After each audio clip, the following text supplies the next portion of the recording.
Oh, wow. All right. This is going to be fun. So we're going to start off high level. We're going to be talking about sales-led growth, the state of things. We're going to go tactical after that a little bit further along, and then we're going to get some audience questions as well. So if you've got those, go ahead and drop that in the Q&A feature of the chat. Now, it's been a crazy year. Economy's been going crazy. Fundraising is down.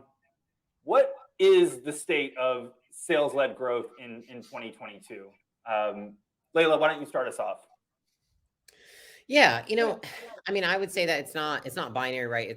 It's kind of just exists based on the industry that you're in. And so, we're seeing it in our portfolio. Certain niches are having a harder time, certain industries are having a harder time, whereas some are unaffected still. And so, something that we try not to do is to speak absolutes onto people. Oh, the economy is bad. It's really hard for sales-led founder. I don't speak any of that. And even, I'll give you the closest comparison we have, which is when we were leading Gym Launch through COVID, people are like, how was that? And I'm like, how do you think, brick and mortar gyms during COVID? Not great. And that was the closest thing that we could mimic to a recession. And though we would obviously observe the clear macro, factors that were affecting the business, that's not what we focused on day-to-day basis, right? And so for us, even within our portfolio, there's founders that, it's very obvious that despite their efforts, it's really hard right now and they have to put in 2 times, 3 times the effort and they're going to get half the output. But that's the reality of what it looks like right now for certain industries. And so the approach that we've taken with that is just, acknowledge that it is there, but there's nothing that we can really do about it in many of these industries. And knowing that, there are, of course, certain people that are set up and they maybe have businesses where it makes sense to pivot and capitalize on the opportunity. But more often than not, there's people that just need to weather it. And so I think it's understanding where you're at in that place. Like, are you a market that's affected or not? And then is this something you're going to weather or are you set up to pivot? And so that's kind of how we look at it with companies. And in terms of like our selection criteria, when we're taking on companies, that's something that we've taken into consideration over the last 18 months in terms of companies that we select are ones that are resilient in a down economy, ones that can weather it and ones that will come out stronger. And honestly, more often than not, it has more to do with the founder than anything. Because I can tell you this, which is we have a few companies in one industry and one of them is up and the rest are down. Most of the industry is down, but that founder is just somebody who is absolutely resilient and adaptable. And he's like through and through a true leader. And so more often than not, like with the gyms, for example, going through COVID, the people that were able to be there once COVID was done were the people that had fantastic leadership and high retention. And so those are the things that we focused on during the time of COVID. And I tell people that are, weathering it out right now in industries that are down, that's where you have to focus. Like you can't just have employees, you have to have loyal followers. You can't just have clients, you have to have loyal followers. And you have to be a person worth that loyalty. Like, what are you doing to prove to them that you even have earned their loyalty and trust during this time? Because they could just go do something else. There's plenty of times now you could just start a side gig, you do contract work. Like that's going to become more popular as things go down even further, is contract work, side work, because companies are going to lay people off and they're going to take on contractors. And so I think it's during this time just being able to focus on what you can do rather than what you can't do. And ultimately, at the end of the day, I think the people that continue to ruminate over what's going on in the economy are the ones that are going to lose. Go ahead, Alex. I was like, how do I follow that? So, I think Leila had a great answer. I'll just give you 3 points, just quick ones. Number 1 is more better, less new. And so during this period where you have increased risk, increased volatility, decreased demand, we're not going to try new things, because even if we knew within like new acquisition channels, maybe new product suite or something, unless it's like use your brain. If it's a clear and obvious need because something's wrong with what you're currently doing, then do that, but not like the new opportunistic stuff. And so we focus on more better within the portfolio companies right now. Number 1. Number 2 is that it's resetting expectations around goals. So if you are able to maintain or grow at a slightly lower rate than you did before during a kind of recessionary period, then you actually grew disproportionate to market share, right? And so that's where one of those things where if we stayed the same for this year and everyone else went down 20%, then we actually grew 20% relative to the market. And so I think sometimes it's more, you don't need to sit, like if this is for the founders who are here, like if you're thinking that way, it can just help you sleep better at night, rather than, feel terrible, which is most of where the emotional erraticism comes from. It's self-inflicted, self-imposed pressure by founders onto themselves. And so that's kind of number two.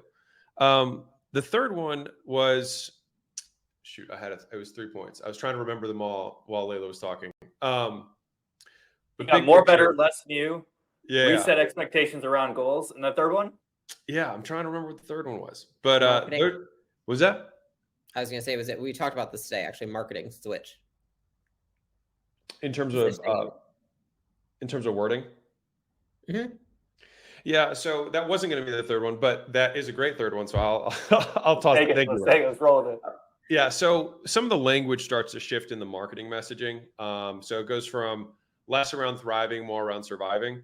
And so you'll start, if you split test core messaging around headlines and ads, this is a little bit tactical drilled in. I would highly recommend going towards security, safety, reliability, that type of look and feel in terms of the messaging, rather than kill it, new future, et cetera, because it's like the believability factor is down. And so people are going to grasp for what's known and what feels safe. And also that kind of will affect our selling methods and the scripting around the sales for the sales teams too. You'll start to notice that prospects will gravitate more towards the reliable. Like we'll notice that if we have any kind of income generating things for B2B or cost saving things, cost saving does better, during these periods of time, but also smaller dollar amounts can seem more realistic. And so sometimes they'll even convert higher. And so it's kind of the opposite of the thrive periods where you can shoot, you can put that big number out, annualize how much revenue they're making. Maybe it's just put it down to what they're going to make a day or per week more with the B2B solution or whatever it is. And sometimes you'll actually get much higher conversions during these types of periods. So those are the big three. More, better. If you stay the same, it's a win. And then 3 is switching messaging or shifting slightly towards survive versus thrive overall. Yeah, like the sentiment in the market is leaning more towards like play it safe, pull back, be conservative. And so speaking to the things that matter when that sort of fear is there, like security, safety, reliability, is going to resonate more than like, hey, step outside of your comfort zone and really try on this new solution that isn't necessarily, the way that you're used to doing things. If I can give one quick piggyback, the one quick piggyback is that for everyone who's in the audience who's a winner, this is about to be the good times, right? Because up until this point, people who had jack shit had no idea what they were doing were winning, because it was very easy to win. And so it was hard to differentiate who were the real players and who were the people who were just riding the wave. And so the best investors in the world get excited for when things go on sale, right? And to the same degree, market share is about to be on sale. And so, we gave the very tactical, and to be fair, what we said earlier will affect most of the audience. But for the winners who are listening right now, this is when you can get greedy as fuck. And this is when you can lean in and take everyone else's lunch. Because at the end of this thing, you get denser, you get harder, the business gets stronger, you're more efficient in all channels that you're doing, you dial in everything, and then you just eat everyone else's lunch, because that market share that everyone else loses, the demand is there long term. And so it's just going to be a reshuffling. And the people who do double down and decide to be winners are the ones who can come out not just a little bit ahead, but way ahead. Leila, you were adding something to that? Yeah, I was just going to say, though we're switching the marketing messaging to conservative, safety, security, kind of piggybacking on what Alex said, I was like, but that doesn't mean you should do that, right? And I think that in order to even just, hit the expectation that Alex was talking about of maintaining, during COVID, we were redlining our team, we were redlining ourselves, and we were just barely maintaining everything that we had built. And so in order to grow, you can imagine how much that takes. And that takes somebody taking advantage of the situation. And so it's just going into really what Alex said, which is though you're marketing in that way, that doesn't mean that you act that way internally. I think that the worst thing that people can do at this time is get rid of revenue generating activities. Yeah. A lot of people, they conserve their marketing. They look at leaning out their sales team. Don't do that. It's also almost just the signal that sends to your organization when you start shrinking, when the market is looking, dark. That's when you really inflict instability into your business. And you also just plant seeds of doubt in people. And then they have seeds of doubt in you because they're like, oh, they don't even know if they can weather this. And so I would just put that out there as like, just because you're changing your marketing doesn't mean you change your strategy, that you don't get any less aggressive. You should get more aggressive with the growth. And to that end, I remember the third point I was going to make finally, which is if it's twice the effort to get the same output, then that becomes the new benchmark for the team. And so when like COVID is just I would rather have, from a hardship standpoint, COVID affecting brick and mortar gyms is definitely significantly harder than a recession. For context, 30% of micro gyms went out of business in 12 months. So like we're talking big reduction in literal market size. But despite that, Leila and I gave kind of a state of the union to the company. And we said, here's the new expectation. You work nights, you work weekends, because if you want this company to be here, you want these jobs to be here, we owe it to our customers because they are working every hour of every day. They are working weekends. And so we should hold ourselves to at least the standard that they are holding themselves to keep themselves afloat. And so who is with me in that? I'm not saying it's forever, but it will be for now. And so it's setting a new standard that we should expect that we're going to get half the output from our work. Cool. So we can either expect the reduction of 50% or we double our inputs. And so setting that bar also, again, it's the winning mentality. Like we'll give you the anecdotal stuff that's kind of the black and white at the beginning, but like, what do you do with that? Well, fuck all that and try and win either way. And let your team know that that's where you stand on this.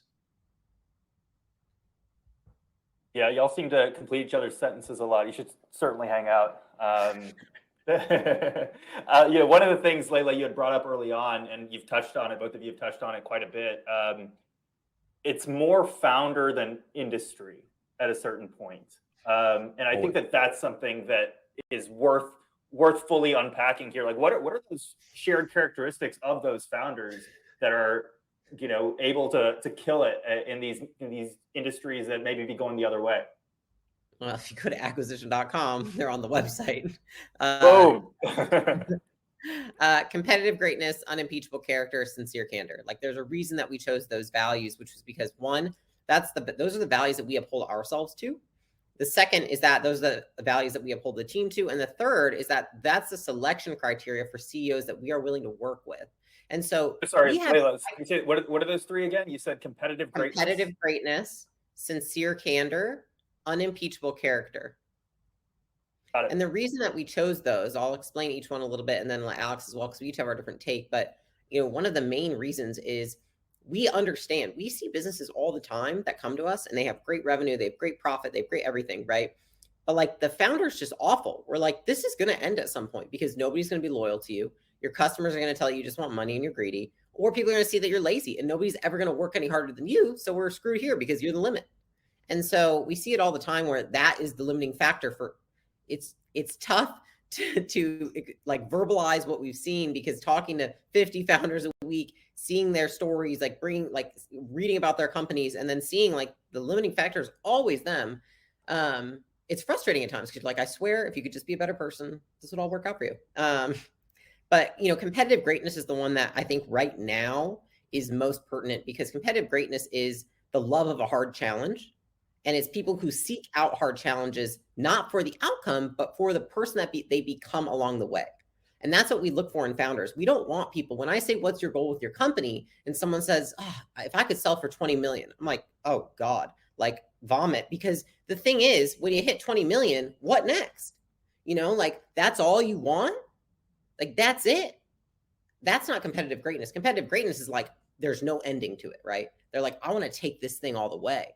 And we're like, what's all the way? They're like, billions. Like people think, oh, that's delusional. The people that reach that are a little delusional. Like they have so much belief in themselves and they want that challenge. And so that's one of the first things we look for. The second thing that we look for is sincere candor. The reason that they need sincere candor is because, again, one of the limiting factors that these founders have is that they can't have those hard conversations. They can't have them with us. And if they give us, I say shit in, shit out. You give us shit information because you're trying to be fluffy and nice. We give you shit advice, right? You give your team shit feedback. They give you shit work, right? It's like you give your customers shit work. They give you shit reviews. And so founders that don't have sincere candor. They can't have those hard conversations. They're constantly sugarcoating everything or not confronting or avoiding because maybe they just don't like people. They're not people. They don't know how to manage, all things that are learnable skills. These are not things people are born with. They're very difficult to work with because if you're giving someone a plan, you're helping them a strategy, and then you're even getting in there and hands-on doing a lot for them, but they're not giving you proper feedback and they're not being candorous with you, then there's only so much you can help with because they're not being transparent.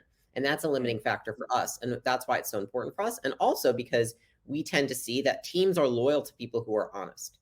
And our founders who are the most honest with their teams, everyone's going to mess up.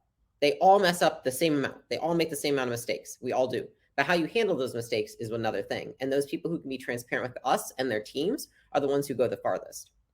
And then the last piece of that is really unimpeachable character, which is, are you someone who acquisition.com would want to publicly associate with? Are you someone who your employees would want to publicly say they work with? Are you someone who your customers would like to publicly say they work with? Are you someone who, when push comes to shove, you are in line with your values? Right. So even if your values are competitive greatness, sincere candor, unimpeachable character, do you actually align with those, or do you just say that you do? And those are what we really look for in the founders, because we just see that when push comes to shove, people with high integrity, with high, I think, Alex, you talked about this in one of your videos. It was like what you think, what you say, and what you do are aligned. We look for that. And that's what we look for within those values. Yeah. The equal opposite, which is what a loser looks like. So we have red flags on our side. Number one is that they are emotionally reactive and volatile. And so we see founders a lot, and oftentimes entrepreneurs can be, actually, I'll take that back. Human beings in general can be emotionally reactive, but when you are in a business, it amplifies your emotional reactivity. And so when you see, at least when I observe the biggest, wealthiest people who run the biggest companies, they seem so stable, almost like robotic, mechanistic, like eerily robotic. But that's because the stimulus that created that, like there was something that made that happen. And that was the natural reaction to that stimulus. And so if I'm looking ahead, it's like, I have to become more like that in order to be able to manage more and more chaos, because every day you can look at 100 things and feel terrible about yourself. Or you can look at 100 things and feel awesome. Or you can just accept that there's always going to be good and bad at all times in your business. You know what I mean? And so the big red flag around this, though, is that when someone is emotionally reactive, and this is me speaking to every one of these founder-led companies, if you feel bad because of whatever, and then you want to then change something in your business to make yourself feel better, that is where you fuck up your business. And that is where employees get thrown left and right and center. You said one thing last week, you say something different this week, and it's because you felt different. It's not because reality has changed. It's only because your perception of reality has changed. And so when we see that, it's a huge red flag, because it's very difficult to have compounding efforts work directionally the same way. So number one that we don't look for is emotional activity. Number two is that they can't stay focused. Sorry, how do you find that out? Like within we have a relatively in-depth process for when we're like sussing out. All right, we don't have time to get into that. Yeah. An example is we have feedback mechanisms that we send to their teams so we can find out what their teams think of them. Okay, got it. Yeah, and that's a big part of it. The second one is that they can't stay focused. They're shiny object seekers. And so it's like somebody gets on and they're like, hey, this is my company, but there's this other thing I'm also starting to do. And I'm thinking about this other thing. And we're like, dude, you can do one thing and get to $1 billion. You just have to keep doing that one thing without convincing yourself you're smarter than you are. Like what happens is people get to a limit of their knowledge and then think, oh, I could do what I just did again with something else to get to the same point, and that would double my business. But the reality is most of the time, what happens is the thing that you were focused on goes down. This comes up and you end up with the exact same amount of revenue, but twice the headache, right? And so it's better to just think, okay, the reason I'm looking for something else is because there is a challenge that I'm not confronting. What is that challenge? Because most businesses, no matter how small, still have very, very large upsides that can be achieved, right? It's just you have to confront what is the real obstacle right now. And if you don't know what it is, that's what you have to attack, rather than thinking, oh, this is so interesting. Like, it's very much a character trait to stay focused on the same thing for a long period of time. And it's not easy because we were reinforced to quit and start our job, quit our jobs and start the business. And so we had a positive reinforcement for this skipping nature. But the thing is you only have to learn it once, and then you have to unlearn that behavior, because doing it again will fuck you up. So that's the second thing. So number one is emotional reactivity. Number two is that they can't stay focused. They're shiny object people. Number three is that they are arrogant, egotistical, and as a result cannot take feedback. And so this is easy for us to tell. We're like, hey, what do you think about this? We'll point out a weakness or weakness here. And then they just rise to the defensive, right? Rather than saying, yeah, you know what, we've seen that, we're working on it. That's one of our things that we're for our next 2 quarters, whatever, is that if people cannot admit deficits, there is no place to improve. And so there have been enough times where we've been on calls and we're like, and I'll say like 3 or 4 things, and then each time they'll have a defense, and I'll be like, oh, so it sounds like your business is perfect then. And then all of a sudden they realize that they've just been talking out of their ass this whole time. So it's like, why are you here? I want to grow. Cool. So you have no deficits? Well, okay. Well, then what are we talking about? And it's very hard for people to do that because, and I get it, you have to be the biggest optimist and you have to believe because no one else will in the beginning, but you have to balance that with a heavy dose of reality of I have to be optimistic long-term, but I have to be pessimistic short-term. Like I believe that we will get there and I will continue to forge this way. And it's unreasonable, but these assumptions are wrong on a long enough time horizon. But I realize that we have significant deficits in order to get there and I'm equipped and willing to face them, right? So that's number 3. Number 4 is that the last 2 are not the red flags. The first 3 are red flags. The last 2 are a little bit more like perspectives. So a lot of times people want to have an amazing story, right? They want to have an amazing story of an amazing exit, of building an amazing company. Like what stories do we value the most? The ones where there were hardships, right? The ones where there were hard times. And so we wish for these character traits like patience, right? And then when the test that forges patience comes, right? We wish to be hard people, but when hard times come which is what creates hard people, we shirk away from it. And so I think that if we reframe the hard time that some people are perceiving themselves going through as the thing that will build them into the person they want to be, build their character, and ultimately give them the story worth telling, then I think it gives you a lot more fire to get through the harder times. Because you're like, this is a story I will tell. It's like when you have 3 people quit the same day, your ad account gets shut down, your head sales guy starts a competitive product, tries to, you're like, I'm going to fucking tell this story because I'm going to get through it because long-term I'm optimistic, but short-term I'm going to fight. Right. And the last one is, and this is me just piggybacking on Leila's because I think it's worth repeating, which is an infinite time horizon. Is that you can almost like, you can tell how successful someone is by how they talk about time and how they talk about money. And so you can also use that as a leading indicator of how successful they will be. When people are setting their goals and they're saying, I can't wait to make $1 million a year, right? And they're talking about how they want to do that in the next 6 months. I can tell you they're going to stay poor because they're not thinking about it right. They're not thinking, how do I solve for 10 billion? Like, how do I solve for that? What would it look like? And then if I were actually solving for 10 billion, I wouldn't think I could do it in 2 years. I would probably assume it would take me a decade. And if you have a decade, it becomes actually pretty easy to hit really big goals.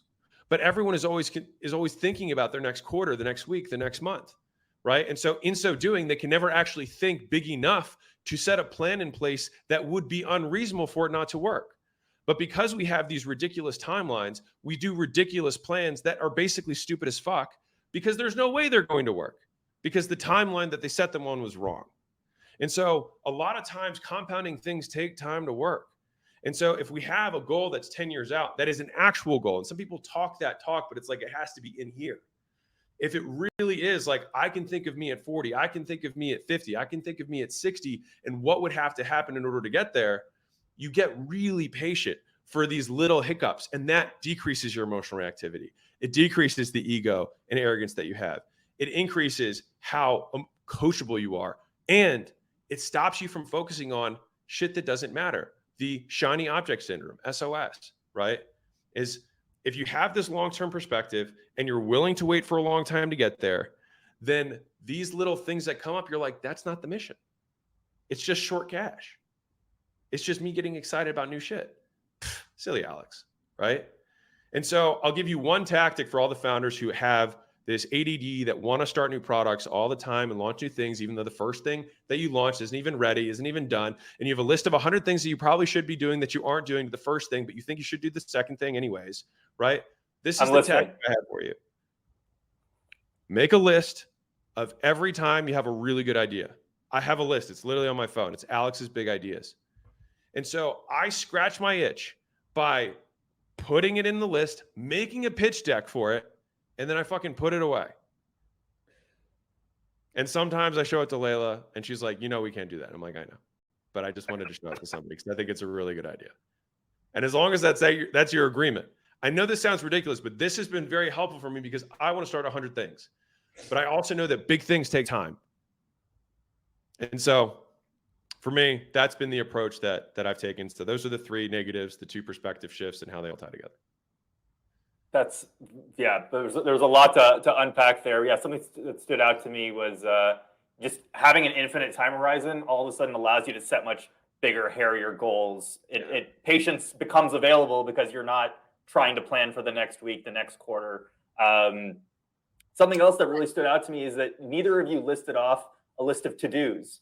These aren't like skills to go and like build. It's like, you didn't say, oh, you got to be great at fundraising. You said you listed off a list of to-bes. These are like ways of actually being and acting that then the to-dos come from. Is that like a fair way to think about it? 100%. We can find a founder who's a badass. We can wrap the business around him. That's gonna make him or her go all the way. Yeah. But like when you have a shit founder, there's just not a lot you can do. So what is actually the right time? Of course, early on, founder-led sales, that's the way that all startups effectively start. When should a startup actually realize, hey, this is the right time for me to transition from a founder-led sales organization to actually growing a sales team? You want this one, Leila? Yeah, I mean, we probably have different answers, but I look at it in 2 ways, which is like the first one is just math, which is, like for Alex and I, in every business that we started, we're not going to hand off sales until economically it's going to make sense to hand it off and know that it's going to slip by probably 30 or 40%. So if you can build a model in which you can bring someone in and they can sell the same thing, and you know that it's not going to be as good as you, and it can still sustain the economics of the model, then it makes sense to bring someone else in. Now, I would argue that you should get it to a point where you're in and it's, exceeding your expectations while you're selling because you're the founder, and that's just usually what happens. But that that when you bring in the sales team or the sales leader, that it's going to drop, and then you can sustain it from there. And that you also know that you could make up that revenue by going and doing other revenue generating activities with your time that you now have back, which is what a lot of people then lose is they're like, oh, now I don't know, we're not making as much money. I'm like, well, yes, that's normal. If you leave any role in your company, if I leave HR, if I leave customer success, if I leave sales, it's going to go down because I'm the founder and I'm going to dedicate my whole life to it. And so the point is that I've relieved myself enough to go do bigger revenue generating activities so that I can make up for that in the business. And so if you can do the math on that, which you can literally do, and figure out, yeah, I can actually do that because maybe I can go do this new marketing campaign. I can start this new product line. I can do this thing to our customer, our back end, and I can create a new product. And then we can gain, I don't know, $3,000 more of lifetime value. It's like, those are the things that you should be thinking about. And so I would say that founders, when they do it too soon, it's usually because they do it out of an emotion of trying to get out of pain. I'm tired of doing it. I'm sick of doing it. I'm just so tired. Okay, well, fucking everybody's tired of sales. We all get tired. That's an emotion. It doesn't mean that you should stop. There was a time when in one of our businesses that, we sold our top end product. We were doing 2 million a month.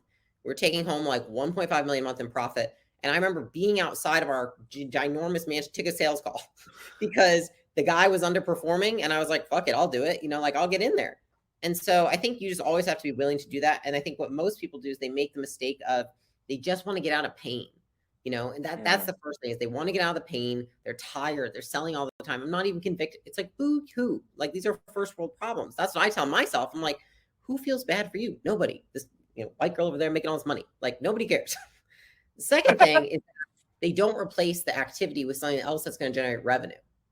And so they go and then they're like, I'm not making as much money. And they don't put their time into something else. And so if you don't know where that should go, I would say look at the areas where you can generate more revenue in your business. It's probably marketing, it's probably the back end, increasing lifetime value, and it's probably also pushing your team.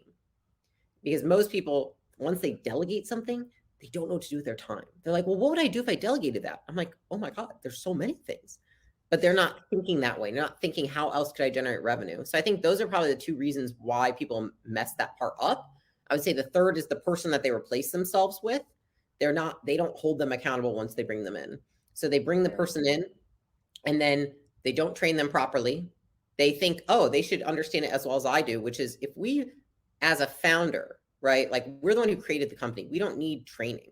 We need to create training though for those who come after us, and we need to get people in and we need to properly onboard them, set expectations, and then measure their KPIs so that they know if they're winning or losing. And a lot of people, especially when they're replacing themselves in sales for the first time, huge miss. They never do that. And then a month later, they come to me, they're like, oh my God, Leila, the guy's not working out. I'm like, well, what happened this week? And they're like, no, the last 4 weeks, he hasn't sold anything. And I'm like, what'd you do to train? Well, I gave him a day of onboarding. I'm like, oh God. So I think those three things are where people go wrong. But if you can do the first step, which is understanding that person's never going to be as good as you, most likely. Sometimes we get lucky and they are, but most likely not. And then you can go and pursue things that are going to generate revenue and then avoid those three mistakes. I think that you can do it right. I don't have a lot to add. I'll just add one piece, which is me actually stealing something from Leila's. But the output of management is the difference between what everybody in the organization would do to just keep their jobs and what they would do if their life depended on it. And so the delta between those two levels of output from the team, that delta is achievable through management and leadership. Repeat that, Alex. So what someone does, the bare minimum to keep their job versus what they would do in order to keep their life. The difference between those two things is where management and leadership come in. And so when people see management and leadership as overhead, it is overhead if it adds nothing to output, because it means that you have a bunch of people who are doing the minimum amount to not get fired. And then you add another person and then that everyone else's output stays the same. But a good manager or leader will get output on the entire organization, every single role in the organization, because of who they are and how they lead and how they hold people accountable. And so to everything that Leila just said, 100%. And in a way, that is the highest revenue generating activity if done well. Alex, let's switch gears a little bit. Let's get tactical here. Let's talk about what do you see are the underpriced sales growth opportunities. Just to give you a little context, we've got a ton of tech-focused founders in the audience, like kind of grown up on the internet, have never answered a phone call before. Definitely talk to us about like what are they missing? What are these underpriced sales growth opportunities that most of the tech-focused founders in the audience are overlooking? So we think of things in ratios, right? So it's like LTV to CAC is what we're always going to be looking at. And specifically, especially if you're not fundraising, so if you don't have outside capital and it's all self-funded, then we look at 30-day cash to CAC. So how much net free cash flow does a customer produce us in the first 30 days relative to the amount that it costs us to acquire them? If we can get that number to be 0 or less, then we no longer have acquisition as the bottleneck in our business, which is what we strive to do with every one of the companies we have, is remove acquisition as a bottleneck and then shift it down the pipe to customer success, fulfillment, et cetera, et cetera. And so if you think about the different ways to get customers, right? Just big picture, right? You can reach out to friends and family that you know in the beginning. Then you can reach out to strangers. Again, one-on-one. These are both private communication mechanisms. Now you can use phone calls, you can use text, you can use email, you can use whatever, phone, whatever. Any one-on-one mechanism, voicemails. Underneath of that, you've got content creation, one-to-many to people you know, and then you've got one-to-many to people you don't know, which is paid ads. So there's the 4 activities that we do to generate demand, right?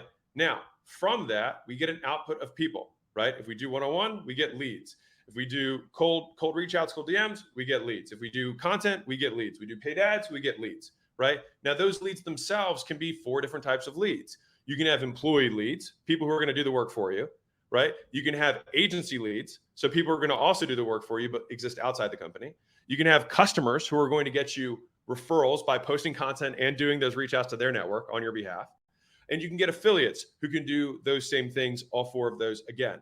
And so the biggest issue I see with a lot of the founders that we're dealing with is that they don't even see the options that are available to them, and they're pulling like 1/2 of one lever. And so if you were to draw that on a matrix and say, all right, what are my inputs in this system? The only inputs you have are the first 4. I can reach out to people I know. I can reach out to people I don't know. I can post shit online, and I can run ads. Those are the only 4 things you can do. And so you got to do more of that stuff. Now, in terms of where is it underpriced, it's all going to be relative to your 30-day cash and or lifetime value. So if you have a high enough lifetime value, all channels become accessible. And so we usually try and solve this problem in reverse, which is how can we increase LTV such that it doesn't really matter where we go to get customers, because it works everywhere. Now, from a cheapness standpoint, the cheapest way to get customers is referrals, for sure. The second cheapest way to get customers is to do affiliates, right? I can reach out one-on-one to get affiliates, and then we have a 2-step model that we use, which is launch and integrate. So you want to have some big onboarding process for an affiliate. I mean, I can go as tactical as you want with this. So like, let's do it. A big onboarding process for the affiliate so you get a big emotional win early. And then long-term, how do we fully integrate into their product stack? When they onboard customers, how do we get their customers to be our customers? What's the offer we have to give them? How can we add in a loss leader that's very high value to their customers that will allow them to sell their thing for more money so they make money? And then in so doing, send us even more customers because now they make more money in the acquisition than they did before, right? There's different ways to combine those things. I won't go into it. But fundamentally, an affiliate model is one. We built 2 of our businesses off affiliates, super high leverage, right? On the flip side, if you're really good at paid ads, there's 100 fucking platforms you can run paid ads to. Like literally, you can run TikTok ads. They're super cheap right now. YouTube's going to be coming out with short ads for shorts.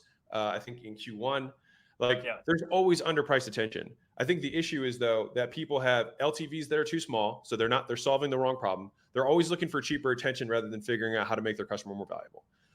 And so that's the short-term, long-term. The short-term fix is finding cheap eyeballs. The long-term fix is making the customer worth more. And so if you don't want to keep hopping from thing to thing to thing, the new hack, TikTok's going viral right now, I'm going to post content there. Or you know what, ads there are cheaper, which they are for now, until eventually they're not. And then what are you going to do? Try and find the next thing, which is fine. But long-term, because if you have a 10-year perspective on this, you're like, I should fix the root cause here, which is maybe our product isn't that good. Maybe we should find a better monetization mechanism. Or we should add in some sort of onboarding fee in the first 30 days to offset our cost of acquisition. And then when we do those types of things, all channels become profitable for us. And we can hire leaders to come in and drive those channels specifically. You went deep on affiliates, Alex. Would you mind doing the same for referrals? We're going to be here all day, though. Yeah. Let's do, So like with an agency, for example, this is a simple one for a lot of founders. Agencies suck in general, just FYI. So the thing is that you need to have a different approach with agencies. So the way that you can approach an agency is say, hey, I want to work with you for 6 months, but I want you to teach me what you're going to do. All right. And I'm setting that expectation up front, which means maybe you charge me what you're going to charge me plus a little bit of consulting. That's okay. But now we're aligned. You know, you're going to have me for 6 months and I'm going to try and learn this and or bring someone in-house to learn from you, which means, yes, you're going to pay double for a short period of time. But the moment your in-house guy who's focused fully on your thing is doing the same tactics as somebody who's fractional from the agency, you'll very quickly beat them. And then that is how it's a fast way of learning a new channel. Go find an agency who's really good, probably more expensive. Tell them that you want to learn what they're doing because you know you're going to churn out. I'm going to churn out from you eventually. You already know that. Let's just be upfront about it and tell you what my real intention is, which I want to build an in-house team to do what you're doing.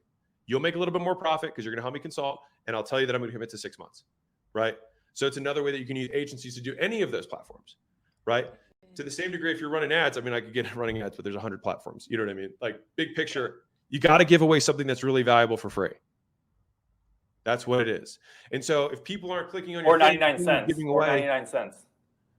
Well, that's not even like, I don't run paid ads for that. But if I was running paid ads, I'd have to give away something that's very, very valuable for no money. And I have to factor in the cost of fulfilling that very valuable thing into my total cost of acquisition. So for example, if I were to market my direct offer, which is what most people do, right? They'll just say, hey, I've got this great thing, hop on a demo call. Not very valuable. Who wants to opt in for a pitch? A certain percentage of the population, 3%, whatever, right? But the vast majority won't want to do that. And so you want to give something else. And so you can either give them a tool, you can give them resources, you can give them service, or you can give them some sort of physical product. Now, those are the only 4 things that you can really give away on the front end to another business. From there, we want to be able to make sure that one of those 4 things does one of 3 things, which is either it analyzes a problem for them so they can self-diagnose and say, oh, this is a problem. And we say, what do you know? Your page load time is low because I gave you this tool. I happen to have the solution for that, right? But we gave them this tool that was valuable to them up front, right? We can give them a trial of the thing that we have. And that's when you have the same recurring fulfillment over and over again. So you slice the front end of it off, give it away. A lot of people are familiar with that. The third version of this is where you give one of a multi-step process away for free. So for example, if I was, giving away garage coatings for garages, whatever, we got to paint the thing. I would say, listen, there's 4 coats. This one's going to stop termites. The next one that I got to put on is going to stop the sun. The one after that's going to stop water, right? But I'm going to give you the termite one, but what are you going to want? You're going to want the other ones too. But I'll happily give you this free thing because I know that 1 out of 3 people are going to want the rest of them. And I bake that in because this is real math. A lot of times, if you nail the giveaway, you can get not just like 2 times more, but 10 or 20 times more lead flow for the same advertising cost. And then your total cost of acquisition can drop by half, 2/3, 1/10, just by getting the front end thing right. And a lot of people are afraid of giving away something very valuable in the front end because they're afraid of what if somebody takes advantage of me? They will. They're not taking advantage of you because you can do math, which means that you know that 2 out of the 3 aren't going to do it and they're going to take advantage of you. And the other one is, but because you can do math in your head, you say, I bake both of those in with the third one as a cost of acquisition. And it's less than me just going straight for the jugular and telling everyone to buy my shit. Too much to recap there. Leila, take it from here.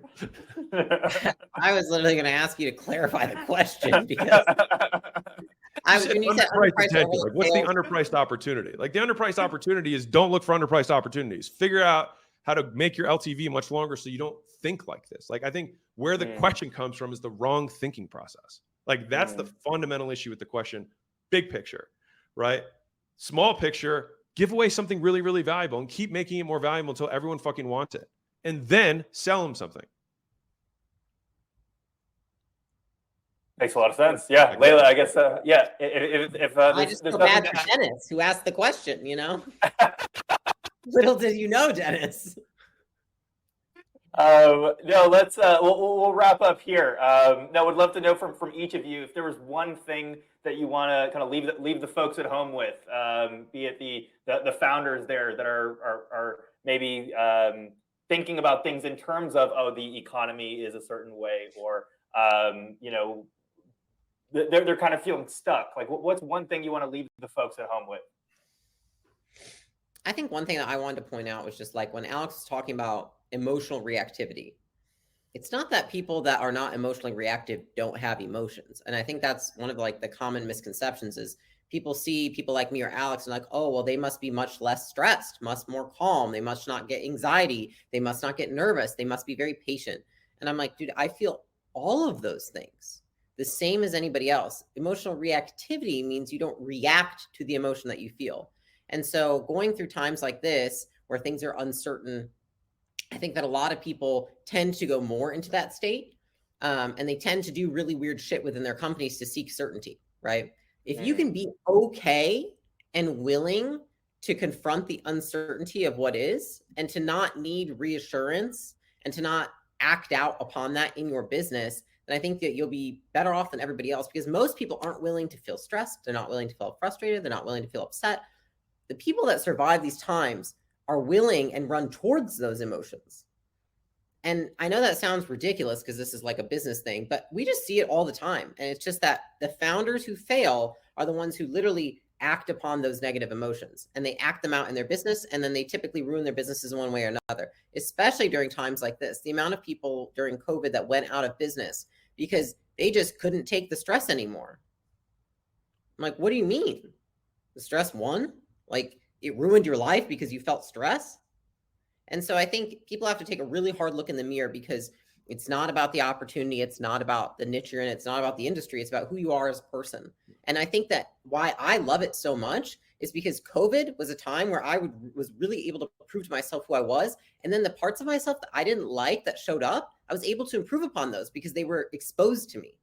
And it was that for everyone else, our team. Our team is so much stronger since that experience. I think that people aren't recognizing this is a time to capitalize on this. Like if you feel scared right now and stressed, and like you want to run and hide or start a new business or change something or ruin your current business or completely change things, cool. That's a chance to improve. Like, let's look at why you feel that way. And like, let's just change. We can change things now. And so I think people have to change their mindset around looking at this. And it's not a detriment. It's like, it's such an opportunity for people to become the kind of person that they want to become the kind of founder they need to become in order to maybe hit that like 100 million or $1 billion goal. And maybe you have to eat shit for 2 years and realize that you weren't there yet and that you weren't as resilient as you thought. You weren't as creative as you thought.